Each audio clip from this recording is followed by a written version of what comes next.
buenas televidentes, radioescuchas e internautas de la aldea global Ecomundo, ojalá 4RD.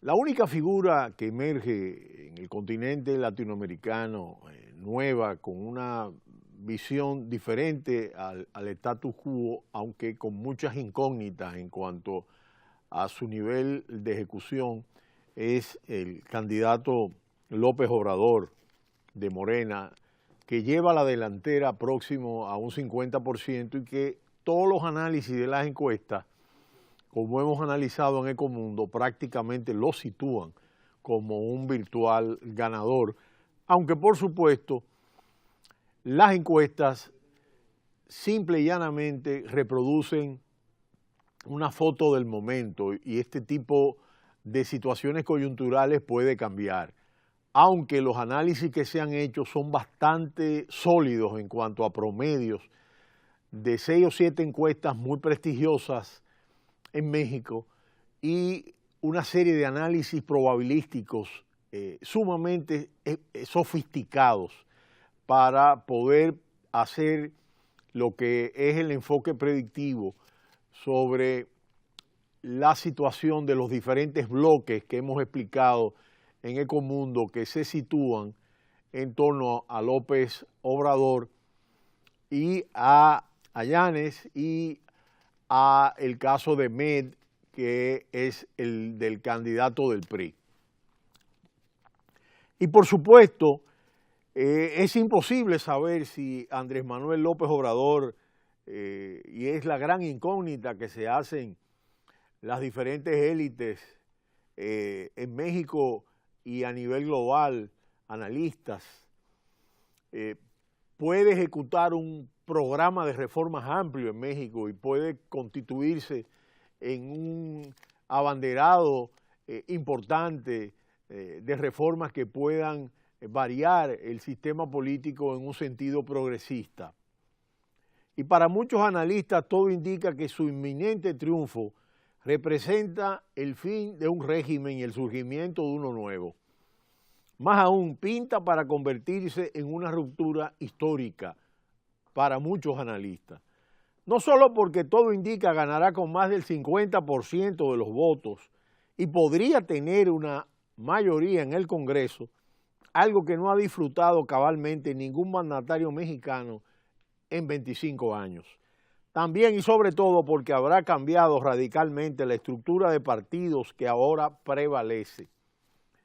No se trata solamente de una derrota del PRI, el Partido Revolucionario Institucional, o del PAN y del PRD, partidos protagónicos de la vida política de las últimas décadas, sino de un verdadero desmonte de esas fuerzas políticas de cara al futuro inmediato.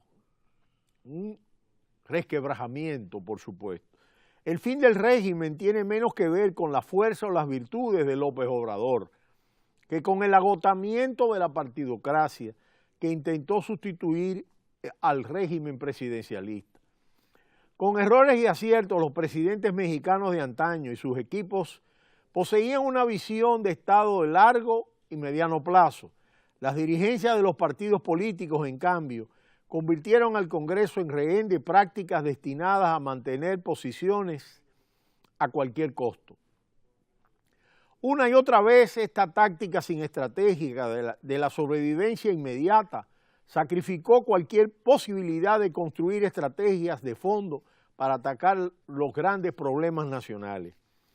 Sin mayor formulación que una narrativa en contra de la corrupción y una prédica en abstracto a favor de los pobres, y esto es muy relevante, López Obrador aparece justo en el momento en que ese híbrido parlamentarismo-presidencialismo se ha agotado. Es decir, existe en el programa, en la narrativa de López Obrador, una prédica muy abstracta sobre el tema de los pobres y esa narrativa sobre la corrupción, pero faltan un conjunto de definiciones que puedan permitir tener una idea muy clara de lo que López Obrador y su programa pueden empujar. No hay respuestas ante la desigualdad galopante, la inseguridad pública y la corrupción. La clase política en su conjunto y el sistema que ha prohijado han tocado fondo. Por supuesto, no sabemos qué tiene López Obrador dentro de su estrategia y de su táctica, cómo está moviéndose dentro del status quo mexicano.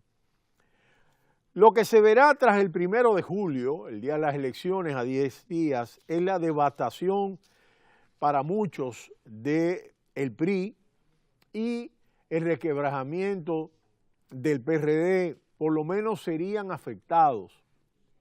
En las próximas elecciones ambos van a recibir efectos importantes de debilidad. Cuadros y militantes de ambos partidos emigrarán masivamente, se estima, a Morena, en busca de las posiciones que ya no obtendrán en sus viejas organizaciones. Por su parte, el PAN, el partido de derecha, se convertirá en la única oposición real, pero antes tendrá que pasar prácticamente por una refundación, luego del fallido y cruento asalto al poder por parte del joven Ricardo Anaya y los muchos cadáveres dejados en el camino. En suma, López Obrador llegará a la presidencia en el contexto de un vacío de poder y un profundo descrédito de las fuerzas políticas rivales. Durante el primer año de gobierno su peso será aún mayor en la medida en que esos cuadros que podrían girar del PRI y del PRD y que estarían en el Congreso hacia Morena y la coalición de López Obrador le podrían dar una cómoda mayoría. ¿Qué podría hacer Andrés Manuel López Obrador con ese poder? Esa es la gran pregunta que comienzan a hacerse todos los mexicanos y los analistas internacionales. El candidato ha dicho poco y en ocasiones a contrapelo de lo que ha dicho anteriormente. Su corpus ideológico es ambiguo por el momento. Una desconfianza arraigada con respecto a los tecnócratas y sus tesis neoliberales. Una compulsa obsesiva en contra de la corrupción, su determinación a cambiar la historia a favor de los pobres. Pero en la práctica no es enemigo del gran capital ni profesa una militancia radical. En la alianza que se ha construido alberga a exdirigentes del PAN de corte conservador, a un partido evangélico de derecha, a empresarios de diversa índole, a una multitud de exfuncionarios priistas y a algunos luchadores y activistas de la izquierda tradicional.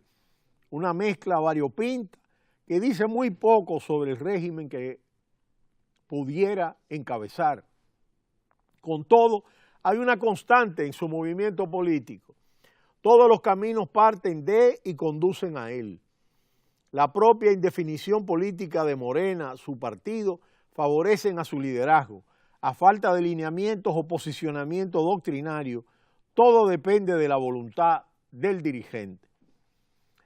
Para muchos analistas, en el caso de López Obrador, algunos lo ven como una figura típicamente populista y se le compara con Hugo Chávez, por ejemplo.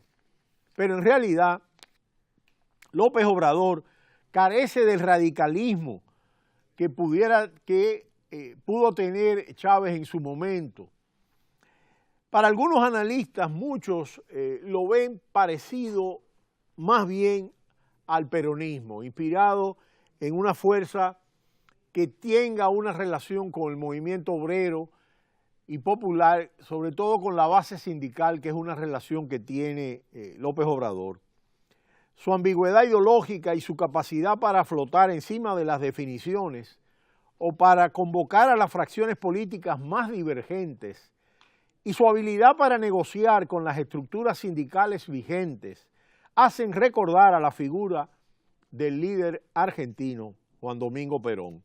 En Morena, como en el movimiento peronista, cabe todo, siempre y cuando se jure respeto y lealtad al líder. Pero desde luego todo esto es hipotético. Solo se sabrá que a partir del 1 de diciembre podría tomar el control de un régimen debilitado y declinante. Lo que suceda después se sabrá en lo adelante. Mientras tanto, el presidente Donald Trump ha arremetido contra México de nuevo, en donde manifiesta que solo toman su dinero y le venden drogas. Y este ha sido una constante del presidente estadounidense y el conflicto en torno a la negociación del Tratado de Libre Comercio y todo lo que ha implicado todo el tema de la inmigración. Son retos muy grandes que tiene la sociedad mexicana ante sí. Y estaremos muy atentos en Ecomundo a estas elecciones que apenas le quedan un poquitico más de una semana. Pero no le cambie. Cita cultural.